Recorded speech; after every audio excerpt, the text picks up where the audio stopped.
വിദ്യാർത്ഥികളുടെ സൈക്കിളുകൾ മോഷണം പോയി.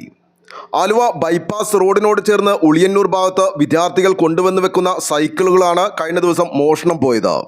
ഉളിയന്നൂർ പ്രദേശത്തുള്ള വിദ്യാർത്ഥികൾ സൈക്കിളിൽ വരികയും ബൈപ്പാസ് റോഡിന് സമീപം ഒതുക്കി വെച്ച് ആലുവ ഭാഗത്തേക്ക് പോവുകയും ചെയ്യാറാണ് പതിവ്.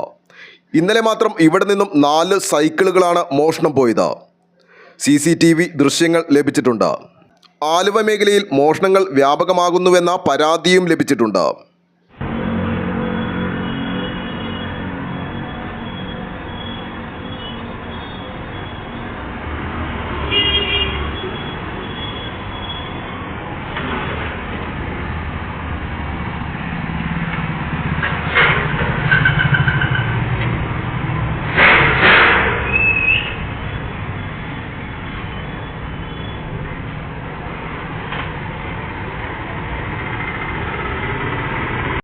ആലുവ ലൈവ് ന്യൂസിന് വേണ്ടി സിദ്ദീഖ് കാരക്കാടിനൊപ്പം സനൂപ് കളമശ്ശേരി.